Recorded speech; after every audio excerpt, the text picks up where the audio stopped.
நம்முடைய மூதாதையர்கள் பெரியவர்கள் மூதறிஞர் ராஜாஜி, தந்தை பெரியார், தீரர் சத்தியமூர்த்தி, பெருந்தலைவர் காமராஜர், கக்கன் அவர்கள் போன்றவர்கள் எல்லாம் விதைத்த விதை இன்னும் அழிந்து போகவில்லை, உயிரோட்டமாக இருக்கிறது என்பதை இந்த தேர்தல் நமக்கு எடுத்துக்காட்டி இருக்கிறது.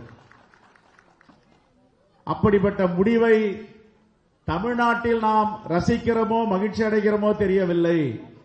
ஆனால் இந்தியாவில் காங்கிரஸ் கமிட்டி காரிய கமிட்டி கூட்டத்தில் வந்த தலைவர்கள் அனைவரும் தமிழ்நாட்டு மக்களுக்கு வாழ்த்து சொன்னார்கள். இப்படிப்பட்ட சோதனையான காலத்தில் பாசிசத்தை வீழ்த்த வேண்டிய கடமை ஒவ்வொருவருக்கும் இருக்கிறது. இந்த தேசத்தை பாதுகாக்கின்ற பொறுப்பு ஒவ்வொருவருக்கும் இருக்கின்றது. அரசியலமைப்பு சட்டத்தை தக்க வைத்துக் கொள்ளுகின்ற ஒரு நொடியும் தருணமும் தலைவர்கள் விழிப்போடு இருந்தார்கள். ஆனால் அதற்கு முதன்மை காரணமாக தமிழ்நாடு விளங்கி இருக்கிறது என்பதுதான் நமக்கெல்லாம் மிகப்பெரிய பெருமை. தலைவர் ராகுல் காந்தி அவர்கள் கூட்டம் முடிந்தவுடன் எல்லோரும் முண்டி அடித்துக் கொண்டு போய் அவரை பார்த்தார்கள். எப்பொழுது போல் நாம் பின்னால் நின்று கொண்டிருந்தோம். கையை தூக்கி வணக்கம் சொன்னவுடன், பிரதர் என்னுடைய வாழ்த்துக்களை தமிழ்நாட்டு மக்களுக்கு சொல்லுங்கள் என்று தலைவர் ராகுல் காந்தி சொன்னாரு. அதைவிட பெருமகிழ்ச்சி இந்த தேர்தலில் நாம் உழைத்ததற்கு நிகராக எதுவும் இருக்க முடியாது.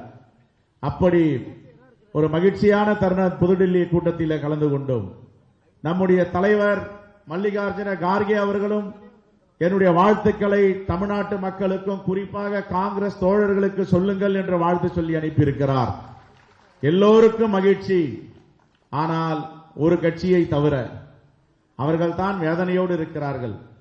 நாம் வெற்றி வாய்ப்பை ஆட்சி அமைப்பதில் இழந்தாலும், ஆட்சி அமைக்க முடியவில்லை என்றாலும் காங்கிரஸ் தலைவர்கள் அனைவரும் மகிழ்ச்சியோடு இருக்கிறார்கள்.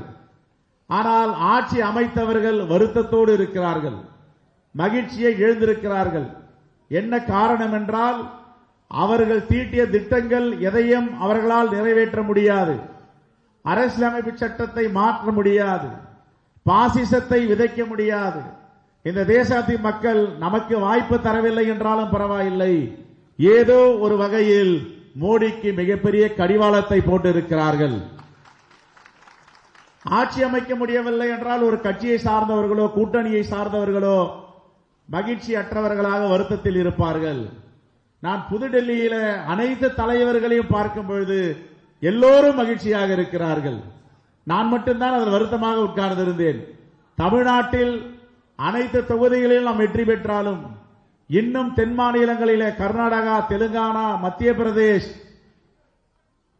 இமாச்சல் பிரதேஷ் போன்ற ஒரு 5-6 மாநிலங்களில் ஒரு 5-6 தொகுதிகள் வெற்றி பெற்றிருந்தால் இன்று நாம் இந்தியாவை அரசியலில் இருந்து இந்த பாசிசத்தை விரட்டி அடித்த முடியிருக்குமா என்று. ஆனால் அனைவரும் மகிழ்ச்சியாக இருக்கிறார்கள். என்னவென்றால், எனக்கு ஒன்று மட்டும் தெரிந்தது, நம்முடைய தலைவர்கள் அதிகார பசியில் இல்லை, இந்த தேசத்தை காப்பதில் குறியாக இருக்கிறார்கள் என்பது. ஆக அதிகாரம் என்று வரும் போகும், வாழ்க்கை என்பதே நிரந்தரம் இல்லை.